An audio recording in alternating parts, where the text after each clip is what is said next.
Hey, how's it going, Star Wars fans? Hope y'all having a good one. Episode 4 of Ahsoka is dropped, and what an episode that was. Dave Filoni back at it again, dropping some heat. I just can't wait to see what's in store for episode 5. I think it's going to be nothing short of amazing. But anyways, I want to make this video to talk more specifically about the ending of episode 4, and what happened to Ahsoka. Did she really die? Is she going to be brought back? Is she, just unconscious? And what is the place that she went to, and how does Anakin Skywalker show up at the end? Well, let's talk about it, starting with the Ahsoka and Baylan fight that we see. We see Baylan actually get the upper hand and win. He knocks her over the cliff, and we're left to wonder, did she die? Is she just unconscious somewhere and wakes up in the world between worlds?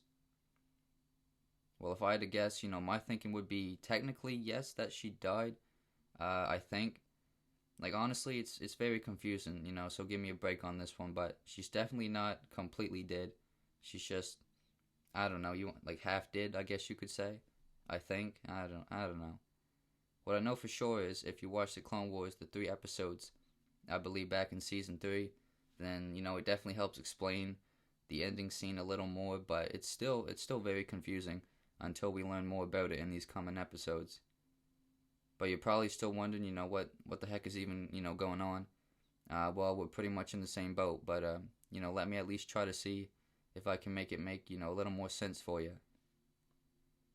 So the 3-episode arc was called the Mortis arc, and that's basically where we find out, that Anakin is the chosen one. But also, what happens in that arc is Ahsoka actually gets killed by the son, and then gets resurrected by the daughter before she dies. And the daughter also had this creature with her called Morai with her, so that's why, we see the creature now with Ahsoka.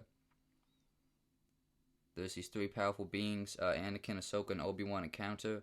The father keeping the balance, the daughter on the light side, and the son on the dark side. So I guess, technically the daughter lives, within Ahsoka now, and the bird kind of, follows her around, I guess. So back to if Ahsoka's dead, personally, I think, technically, yes, I want to say. But, that's where, she's connected to the daughter, and, all that kind of, comes into play. That's what brought her to the world between worlds.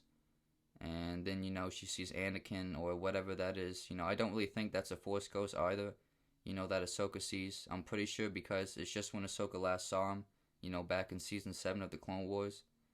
That's what he looked like, I'm assuming. So if it was a Force ghost, then we should be seeing, what we saw in the Return of the Jedi, with the light-colored robes and, the blue glow, of course. And he still has his robotic arm, so what we're seeing, of Anakin here, it's probably just some kind of an illusion or something, before Ahsoka, comes back to life. So you're definitely not going to kill off your main character halfway through the series, so we don't got to worry about that. I guess you could say at this point, Ahsoka's, she's half dead. She's dead, but not, fully dead. She'll definitely be back, she'll definitely be back at some point. Oh, and if you don't know the world between worlds, don't worry, because, it still kind of confuses me a little, but, here's what Dave Filoni had to say about it. Between worlds, then, it's not about time travel. It's really not about time travel at all. It's just about a place where everything comes together, and you hear different things echoing throughout time because it's all fluid in that moment, in that place. Everything is occurring all the time. And Ezra is more in tune with the things that are directly related to him, like when he was on Malachor and saw Ahsoka, like when he saw Kanan die, or the other voices he doesn't even understand. He doesn't know those people. I don't know how real it actually is. I don't want to define that for people anyway, but it's not this place of gateways and doorways that you just go in and out of. Now, Ezra can pull Ahsoka into that world. But remember, she's smart enough to know that she can't leave that world through his door. Kanan gave his life so that you could live. When you understand that, if he pulls him out of that world, he's got to put him back in a world where everybody's dead then. And so everything will break and will cause chaos and will cause destruction. So it's not this system of doorways like you're on an elevator. It's more like what the wolf tells Ezra. It's more about knowledge. But it's not my intention that it be this ability to walk through into somebody else's world. We have to keep being dedicated to being original and creative, but I think as long as you work off the principles of the Force that George set up, that it doesn't change it, and you don't erode what makes Star Wars special.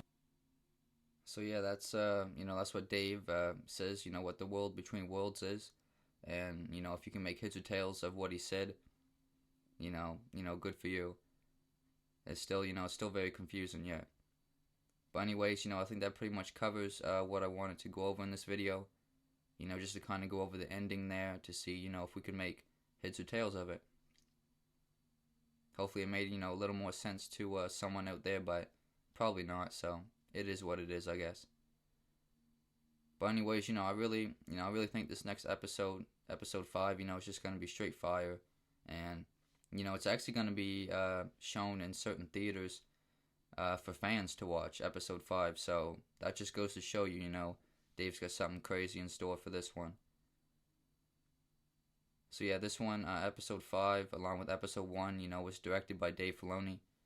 He of course, wrote the whole series, but just directed those 2 episodes. And just how epic episode 4 was, I think we're in for something absolutely crazy with this next episode. So yeah, that's gonna do it for me in this one. Stay tuned for more Star Wars news and have a great day. Peace.